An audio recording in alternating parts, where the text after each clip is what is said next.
Your brother has done more for this family than you ever could. My mom said, while living in the house I just bought for her, I sold it without telling anyone and said, let's see what he can do.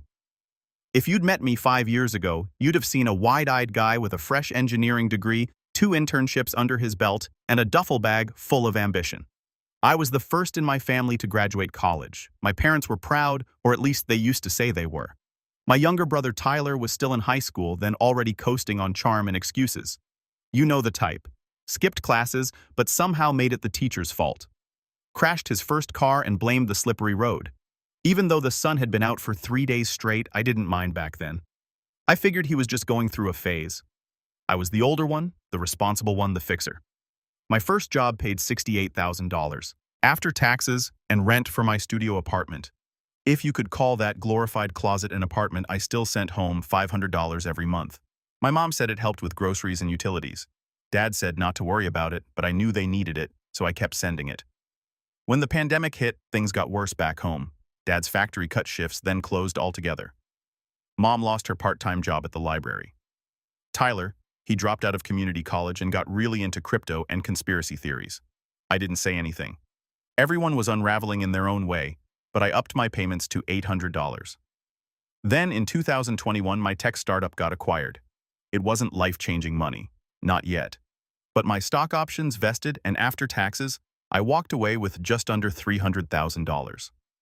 First thing I did, paid off my parents' mortgage. I still remember the phone call. "Wait, you what?" my mom said, laughing nervously like, "I just told a bad joke. It's gone, Mom. No more payments. It's yours." There was a silence then. "You shouldn't have done that, honey, that's too much." But Dad cried. Actually cried. That was the only time I'd ever heard his voice shake like that. And Tyler, he texted me. "Nice flex, bro." So what do I get? I told myself it was a joke. By late 2022, I was making over 6 figures. Remote work gave me flexibility, and I found a charming little 2-bedroom outside Seattle. Still modest, still grounded. Every bill back home still on me. I paid their internet, gas, water, electricity, phone plans. My name was on every account. I even set up autopay for their property taxes just to be safe.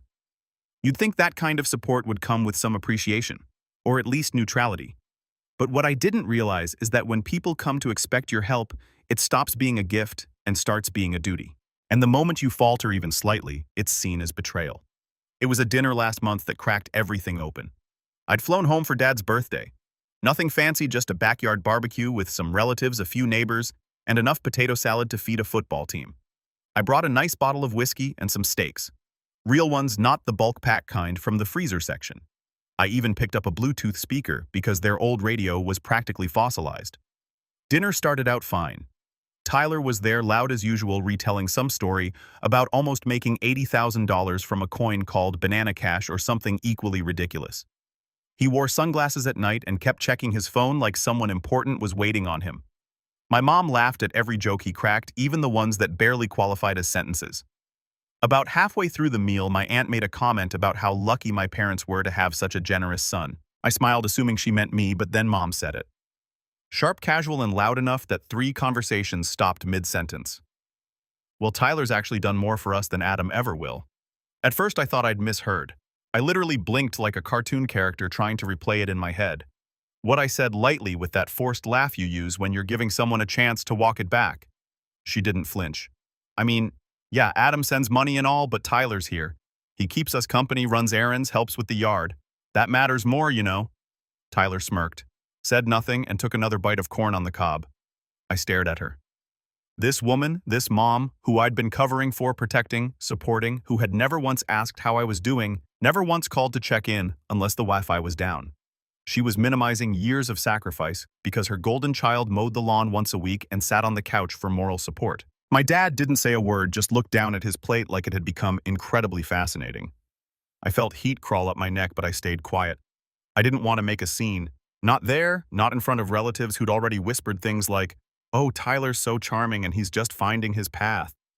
I excused myself early and went back to my hotel. I didn't sleep that night, not because I was angry, though I was, but because I was rethinking everything. The mortgage, the utilities, the hours on the phone with Comcast, when they couldn't figure out why the internet kept dropping. The time I took off work to help repaint the living room. The holidays I skipped vacations for just to come home and be told you're too quiet or you should be more like Tyler. He's so fun. And now apparently he'd done more than I ever would. I checked the deed that night. It was still in my name. I'd put it there when I paid off the mortgage thinking it'd be safer that way just in case. And now for the first time, I was glad I had. The next morning I smiled through breakfast like nothing had happened. Tyler made a joke about me being sensitive and said something about crying in Bitcoin. Mom chuckled. Dad sipped his coffee and stayed silent, but in my mind I was already flipping switches quietly, carefully. Because if Tyler had done more for them, then maybe it was time he did more. And maybe it was time I stopped footing the bill for their selective memory. I didn't go no contact right away. That would have been too easy. And honestly too sudden for anyone to learn a lesson. I wanted to understand, needed to. I wanted to see if it was just a one-time comment from my mom or if I'd been blind this entire time to something much uglier. So I played along. After that dinner, I spent 2 more days at home, smiled through it, helped clean out the garage like nothing happened, picked up coffee for my mom, and brought Dad a new pair of thermal gloves for the winter. When Tyler bragged about his new business opportunity, which turned out to be a dropshipping course he paid $900 for, I nodded politely. I even asked questions just to keep the peace, but every little thing started adding up. Like the way my mom suddenly had so many chores she couldn't get to whenever Tyler was around. "Oh, honey, can you help me clean out the attic? My back's acting up." Never asked Tyler, never even looked his way, or how Dad started mirroring her comments. "You're lucky you're good with money, Adam, 'cause you sure don't talk much. Like being quiet made me defective." Or the kicker. That night when I overheard them in the kitchen, I had gone to the back porch to take a call, and on my way back in, I passed by the kitchen window cracked open just enough for voices to leak out. Mom and Tyler. "He acts like he's the only one who works," she was saying. "Just because he sends money doesn't mean he gets to act better than us." Tyler laughed. "Yeah, dude thinks he's Jeff Bezos or something. I swear, Mom, if I had that kind of cash, I'd buy you a real house, not this old thing." "Oh, don't say that," she giggled. "You know you're the one we count on around here." I stood there in the dark, my hand still on the doorknob. My throat felt tight, not from anger, but from this strange, icy clarity. They meant it. This wasn't just a fluke comment at dinner. This was the way they saw the world. Tyler, the golden boy who could do no wrong, and me, the utility company with a heartbeat. By the time I flew home, I had made a quiet decision. I wasn't going to yell. I wasn't going to write some long, tear-filled email. I was just going to stop. No announcements, no drama, no hint of guilt, just step back and watch. The first thing I did was switch the deed on the house into a revocable trust under my name. No more direct ownership, just a little legal firewall, something quiet and visible. Then I reviewed the bills. They were all still under my accounts with my email as the contact easy access. I paused the autopay on the electric first. That was just a test, a small one. Within 3 days, I got a call from my mom. "Hey, sweetie," she said, voice overly sweet. The lights flickered twice last night, and this morning the oven wouldn't turn on. Did the power company screw something up again?" I feigned concern. Weird. I'll call and check, but I didn't. And 2 days later, she called again, this time more annoyed. "I just got a notice that the payment didn't go through. Did you update the card?" I waited a beat. "No, I haven't changed anything. Maybe you should call them directly." "Oh well, can you take care of it?" "Your father was trying to watch the game and the TV shut off. Maybe Tyler can help," I said quietly. She went silent. It was the first crack. Over the next few weeks, I slowly peeled back the support. Gas bill, internet, then water. Each time I acted confused or unavailable. I was slammed with work or shoot. I thought that one was still active. And each time the tension on the other end of the line grew. Tyler predictably did nothing. The first time the Wi-Fi cut out, he drove to a Starbucks and posted on Instagram about how hard work never stops laptop computer hot beverage. The next time he borrowed the neighbor's connection by standing on the porch with his phone in the air like a TV antenna. The worst part, they still didn't say thank you. Not once. Not even in retrospect. They were more irritated than anything. Like a vending machine had eaten their dollar. But I wasn't doing this for thanks anymore. I was doing it for clarity. And that clarity came one Saturday night when I got a call from my Aunt Dad's sister, Denise. "Hey Adam," she said. "Listen, I just wanted to ask if everything's okay with you and your folks." I blinked. "What do you mean?" Well, she hesitated. "Your mom was over here earlier and she seemed really upset. Said you'd cut them off completely. Said she had to dip into her savings to pay the water bill. Then she said something about you trying to control them by holding the house over their heads. I laughed short and sharp. Control them. I paid off their mortgage. I've been covering everything for 5 years. I know, sweetheart. I told her that. She's spinning it like you're punishing them. I sighed. Did she mention Tyler? She said he's doing everything he can to keep them afloat. I had to physically stop myself from hurling my phone across the room. After I hung up, I sat on my couch for a long time just staring at nothing. The betrayal wasn't the bills or the lies or even the lack of appreciation. It was the twisting of it all, the way they were rewriting the story to make me the villain. And Tyler, he was eating it up. He started posting vague tweets. When someone only gives to feel powerful, they were never generous in the first place. Or fake love is when the help comes with strings. I didn't follow him, but a mutual friend screenshot them for me. I felt sick not because of what he was saying, but because he believed it, or at least he wanted other people to believe it. I had become the cautionary tale in his personal redemption arc. Then came the final straw. 3 weeks ago, I got a call from my mom. It was short cold. Adam, your father and I talked, and we'd appreciate it if you transferred the deed to us fully. It just makes things cleaner legally. I almost dropped the phone. You want me to give you the house? It's our house, she snapped. You paid it off for us, but now it's in your name, and that doesn't feel right. Doesn't feel right, I repeated. My heart was pounding. Tyler agrees, she added, like that would make me fold. He said, if you really cared about us, you wouldn't make us feel like guests in our own home. I was quiet for a long moment. Then did he say anything else? She hesitated. He also said, you've been holding this over our heads, that you're trying to punish us. Punish them. Punish them for what I had bent over backwards for years, quietly, consistently. I never asked for anything in return, not even affection. And now they were accusing me of manipulation because I'd finally taken a step back. That was the moment, the actual breaking point. Because it wasn't just favoritism anymore. It was warping reality to make me into the enemy. And Tyler. He was the golden boy general leading the charge with a self-satisfied smirk and a Twitter following of 300 people who thought he was deep. That night, I sat down with a glass of wine and opened up every account. I stared at the property file, looked at the utility log, thought about all the years my 20s spent worrying about whether my mom remembered to refill her blood pressure meds or if Dad's heat would stay on through the winter. And then I thought about Tyler and that sentence.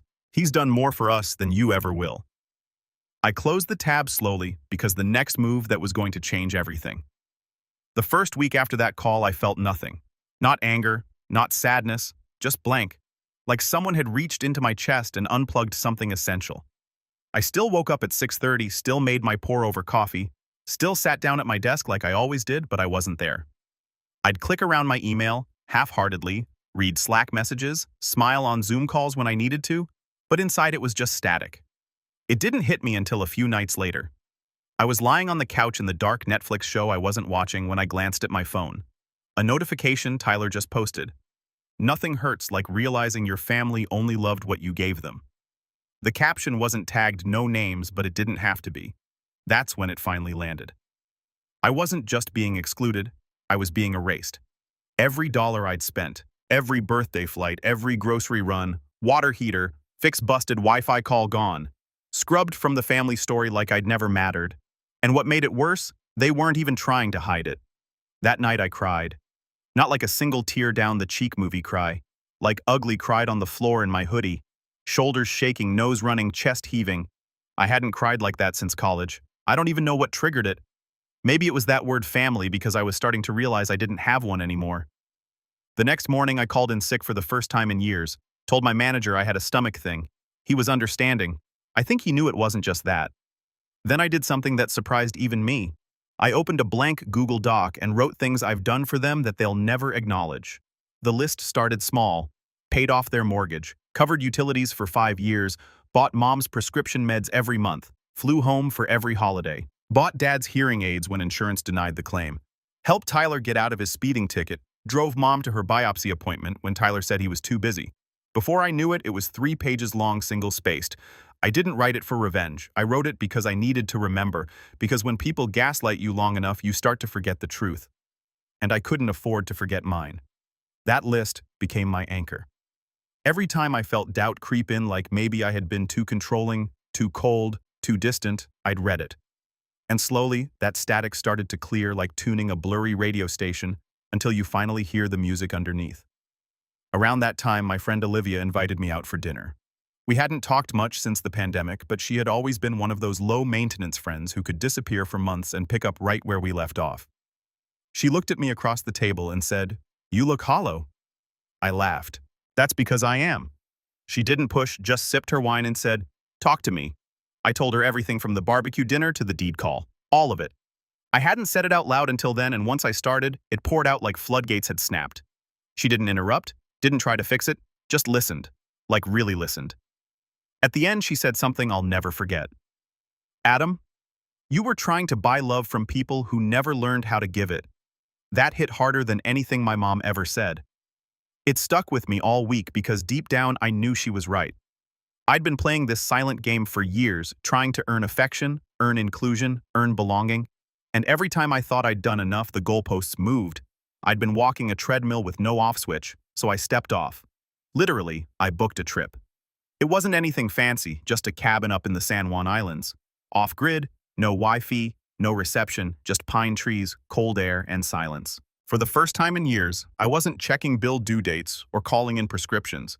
I wasn't wondering if the furnace filter needed replacing or if Tyler had crashed another car. I just sat, read, took long walks, cooked meals slowly, like it was an art instead of a chore. And somewhere in that quiet, something started to shift. I realized I didn't miss them, not the way I thought I would. I missed the idea of them, the dream I'd built in my head, the supportive parents who bragged about me to friends, the brother who'd call me when something went right, or even when it didn't. But the real versions, the ones who took and twisted and dismissed. No, I didn't miss them at all. When I got back to Seattle, I was clearer than I'd been in years. I started making changes. First, I met with a financial advisor, not just to review my assets, but to build something for me, a real future one where I wasn't bleeding support into a black hole. She helped me set up a retirement plan, a travel fund, and even a down payment for a real house. Not the tiny apartment I'd been crammed in for 3 years. Then I called the contractor. I'd been putting off converting the second bedroom into an office/hobby space. Told myself I didn't need it, but screw that. I wanted it. Within a month, the carpet was ripped, fresh paint was up, and a big desk with a view of the city skyline sat waiting for me every morning. I also picked up woodworking. Not because I was good at it, I wasn't, but because it forced me to slow down, to measure, to focus. My first project, a coffee table with wobbly legs and too much varnish. I still keep it. Therapy came next. I had danced around the idea before, downloaded the apps, bookmarked clinics, even filled out a few get-matched forms, but I never committed. It always felt like admitting defeat. Like if I went to therapy, it meant my family had won, but it didn't. Therapy wasn't for them. It was for me. So I went weekly. Sometimes I talked. Sometimes I just sat there and tried not to cry. My therapist, a sharp, warm woman named Clara, helped me unpack years of guilt I didn't even realize I was carrying. "I think you grieve the wrong person," she said one day. "What do you mean, you keep grieving your mom? But I think you're mourning the version of her you created, not the one that actually exists." I stared at her, stunned, because she was right. The woman in my head, the one who hugged me after my college graduation and whispered, "You make us so proud." She died a long time ago. If she was ever real to begin with, the real one, she was just someone who needed someone to blame when life didn't turn out the way she wanted. And Tyler, he was the perfect scapegoat's opposite. Charming, irresponsible, full of promises he'd never deliver. They needed a villain and a hero. I'd just been cast before I knew there was a script. It took time, months, honestly, but something in me healed. I wasn't fixed. I wasn't over it, but I was stronger. I stopped checking their social media, stopped answering texts, stopped hoping. I started dating again, carefully, slowly, but with more honesty than before. I told people up front, my family situation is complicated, but I'm working on building something better. And that's what it felt like, building brick by brick. A life that wasn't about pleasing others, but finally, about me. Then came the message. Out of nowhere, a single line from my mom. "Your father is in the hospital. Call me." That was it. No context, no greeting, no warmth, just that. And as I stared at it, thumb hovering over the screen, I felt the coldness seep in.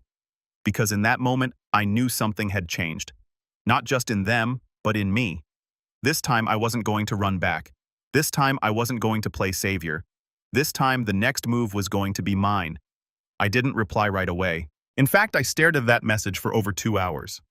Just sat there on my couch phone, face up on the table, watching the screen go dark and light up again. That line, "Your father is in the hospital." Call me. Burn like a brand. Not please, not we need you. Not even his condition. Just call me like I was the help. Like I was still the kid with the debit card, the backup plan, the one who always showed up. But that version of me was gone. Buried with the fake image of a family I finally stopped chasing. Still, I had questions, and a part of me, small, cautious human, wanted to know the truth. So I didn't call. I emailed. "Hey, I got your message. I'm sorry to hear he's in the hospital. I hope he's okay. Can you send me details? Diagnosis, location, visiting hours, who's with him. I'll reach out once I know more." Adam, no. Mom. No warmth, no emotional bait. She didn't reply until the next day, and when she did, it was a 3-line email with a photo attachment. He had chest pains. They kept him overnight for tests. Tyler is with him now. Tacoma General, room 432. Let me know if you're coming. The photo. Tyler standing next to Dad's hospital bed, grinning like he was in a selfie at a theme park. Dad looked, pale eyes, half-open tubes in his arm, but Tyler had tagged it. Number family first. I didn't go. Not that day. Not the next. I figured if they wanted Tyler to be the hero so badly, they could have him. I wasn't going to fight for a role I never auditioned for. But the longer I thought about it, the more it twisted in my chest, because suddenly everything clicked. All the snide comments, all the guilt-tripping, the demand for the deed, the twisting of the narrative. It wasn't just favoritism, it was positioning. They were rebranding, rewriting history. And Tyler, he wasn't just the golden boy. He was the replacement, the new loyal son, the one who stayed close, smiled for pictures, and played the part. And me, I was being slowly deleted. Like a bad draft they regretted ever publishing. That's when I knew this wasn't over. Not by a long shot. They hadn't just burned a bridge, they tried to bury me under it. And I wasn't going to let them. So I started planning. Not out of spite, not even out of vengeance, really, but out of principle. Because if you let people rewrite your story without pushing back, they'll sell it to everyone as the truth. And my truth, it was time they remembered who I really was. The first step was legal. I reached back out to Marisol, my attorney, who helped me transfer the house into a trust last year. She was sharp, no nonsense, and extremely good at keeping receipts. We met for coffee and I laid everything out. The manipulation, the smear campaign, the request to sign over the deed. She raised an eyebrow. "They asked you to gift them the house." "Yeah, I said it would be cleaner that it's their home." She snorted. "That's adorable." Then her face turned serious. "Do you want to keep the house?" I hesitated. "I don't know," I said. "I don't want to live in it, but I'm not just going to give it to them after everything." She leaned back. "Okay then, let's make sure they can't touch it. Not now. Not ever." We reviewed the trust. It was already airtight, but she suggested we add a clause that prevented any unauthorized tenancy or modification. In short, they could live there while I allowed it. But if they tried to force my hand, I could legally have them removed. It felt cold, harsh even, but it also felt like armor. Step 2, information. I needed to know what was really going on with Dad, not through the family grapevine, through facts. So I called Tacoma General and asked to speak to the attending physician for room 432. I was listed as an emergency contact, still had power of attorney too. Another detail they'd conveniently forgotten. The doctor was kind, professional. He had some minor arrhythmia, she explained. Stress-induced most likely. Nothing immediately life-threatening. We're monitoring, but he's stable. Will he need long-term care? Not unless his condition worsens, but we're recommending some major lifestyle changes. That hit me sideways because I knew what that meant. Diet routine, blood pressure meds, and no more chain smoking in the garage or drinking 3 beers before dinner. Basically everything my dad hated. I thanked her and hung up. Tyler hadn't posted anything since the photo, but Mom had. A long Facebook post with a soft filtered picture of Dad in bed. She wrote, "Prayers needed. It's been a scary few days, but we're staying strong. Thank you to our amazing son Tyler for staying by our side through all of this. He's been a rock." There it was. No mention of me again. Just Tyler, the rock, the hero, the revised son. And then the final straw landed in my inbox. A forwarded email from Marisol. Subject line: notice of change request, property occupancy transfer. It was from a local property attorney asking if I would consider signing over occupancy rights of the property to the long-term residents Michael and Linda Thomas for stability and legal clarity. They were trying to squat in my house using legal channels. Marisol included a note. "Let me know how you want to play this. We can shut it down today or use it to apply some pressure.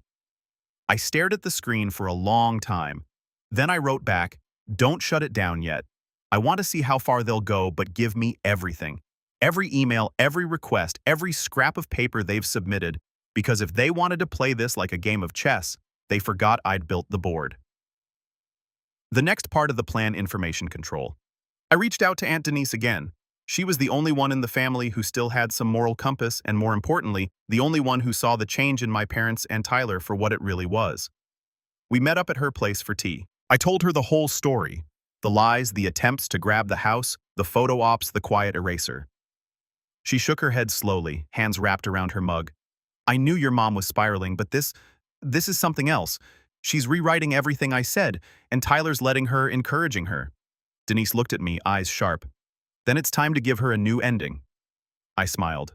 Exactly. She agreed to be my point of contact, eyes on the ground. The one who could confirm what they were telling the extended family and subtly correct the narrative when needed.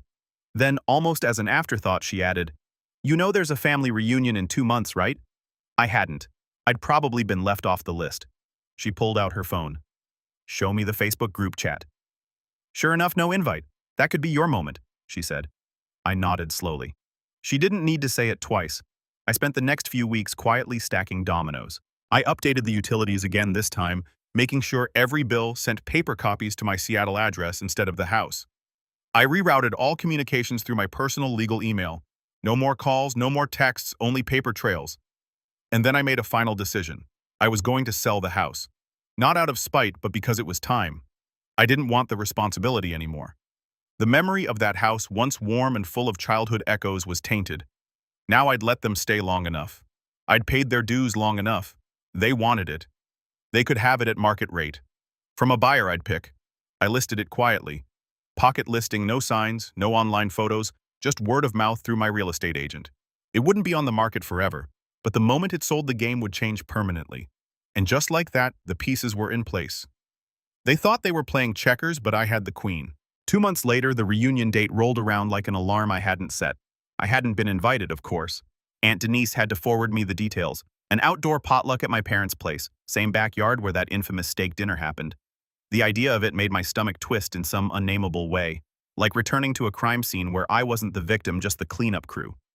But this time, I wouldn't be there to keep the peace. I'd be there to end the story. The house had gone under contract 2 weeks earlier. A quiet, clean offer from a retired couple relocating from Oregon. They loved the location, didn't mind the outdated kitchen, and paid in cash. Full asking price. My realtor, Kevin, was a magician. We closed in less than 10 days.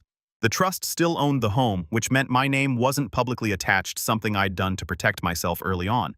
But now it gave me the gift of timing. Once the sale finalized, I had full control of when and how to serve notice. I chose reunion day seemed poetic, but I didn't want it to come as an envelope in a mailbox. I wanted it to be seen, so I printed 20 copies of the notice. Notice to vacate premises. Property has been sold. New ownership has authorized formal termination of any informal occupancy. Residents are required to vacate within 30 days of this notice pursuant to RCW 59.18.650. I had them folded neatly and stacked in a manila folder. On top, a clean print out of the property deed transfer with the date and buyer's names highlighted. My legal team had also prepared a formal cease and desist should anyone try to block the sale retroactively. The whole thing was about as airtight as it gets. Now came the hard part, showing up. I didn't do drama. I didn't want a scene, but I also didn't want this to be some abstract thing they'd find out about over email. No. If they were going to lie about me in front of family parade around like I was some heartless son who abandoned them, then I'd give them something to talk about. I pulled into the driveway that afternoon in a quiet black rental.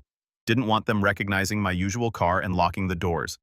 Aunt Denise met me 3 houses down and walked me through the side yard like we were sneaking into a movie. "Everyone's here," she whispered. "Even cousins you haven't seen in years. Be ready." The backyard was packed, folding tables, plastic chairs, tubs of potato salad, and cheap beer. My mom stood at the grill wearing that same fake smile she always wore when guests were around. Tyler held court near the gazebo, red Solo cup in one hand, sunglasses on despite the shade. I waited until he launched into another one of his stories. Something about his e-commerce startup that was definitely going to be in Forbes soon. People were half listening, half nodding. My mom laughed louder than necessary like applause after a mediocre joke. That's when I stepped into the view. It took about 4 seconds for the air to change. I watched the smile on my mother's face freeze, then collapse. Tyler turned smirk already forming until he saw what I was holding. A folder, a quiet thin folder, but he knew me well enough to sense danger when I was calm. "Hey," I said loud enough for the group to hush. "Figured I'd drop by." My mom's jaw clenched. "This is a private gathering." I nodded. "Oh, I know. Don't worry, I won't stay. Just here to deliver something." I walked up to the center table, set the folder down, and opened it. I pulled out a copy of the deed and held it up like a teacher at the front of the room. "Just wanted everyone here to know," I said, voice steady, "that this house, the one we're standing in, it's been sold." Gasps, a dropped fork. Aunt Karen's eyes went wide. Tyler stepped forward. "What the heck are you talking about?" I turned to him. "You remember how you said I was trying to control the family with my money? How you and Mom said I never really gave the house to them? Well, I finally agreed with you." I turned back to the group. "I've been paying every bill on this place for 5 years. Mortgage paid off, utilities covered, insurance, taxes, water, internet, all under my name. But apparently none of that meant anything. So I decided to end the confusion." I pointed at the deed. "This house was mine legally, and now it's someone else's." My mom's voice finally broke through. "Shrill, you're doing this in front of everyone at a family gathering? You made this public the second you started telling people Tyler had done more than I ever would? You wanted to erase me, fine? Let me disappear properly?" Tyler laughed, but it cracked midway. "They can't just kick us out. That's illegal." I smiled at him. "You'd be right if you were tenants, but you're not. You've never paid rent, never signed a lease. You're guests. And guests can be asked to leave." I handed him one of the notices. "You have 30 days. People started murmuring. My cousin Jenna whispered something to her husband. Uncle Brian, always the loudmouth, stood up and said, Wait, you mean to tell us you paid for this place?" I nodded. Every cent. No one else contributed a dime. My mom looked like she wanted to scream. Instead, she went cold. "This is petty. You're throwing your own parents out on the street." "No," I said, soft and level. "I'm giving you the same freedom you gave me." "None." Tyler tried a last swing. "You think this makes you look good? You just nuked your family over some Facebook posts." I tilted my head. "No, I nuked it when you tried to rewrite history. When you told everyone I was never there, when you stood there and smiled while Mom said you had done more." He stepped forward, face inches from mine. "You think this is over?" I leaned in. "It was over the moment you posted that selfie." I turned and left before anyone could follow. The silence behind me was thick like a church just after someone swore at the altar. I didn't look back. 3 weeks later, I got a call from Marisol. "They've moved out," she said. "Keys were left in the mailbox. Place is empty." "Any issues?" "Just a few passive-aggressive notes, but no damage. The buyers are happy." I nodded, even though she couldn't see me. "Good." And that was that. I never got a thank you. Never got a call. Just a few indirect jabs from relatives who didn't understand why I had to make it so public. But the ones who mattered, the ones who knew what really happened, they sent quiet messages of support. I had no idea. Good for you. About time someone called them out. I moved to a new place shortly after. A real house this time. Mine. No shared walls, no memories baked into the paint. I filled it slowly. Bought furniture I actually liked. Learned to cook more than just eggs and rice. And for the first time, when I sat in my living room with the windows open and the breeze slipping through the curtains, I felt light. Not victorious, not smug, just free.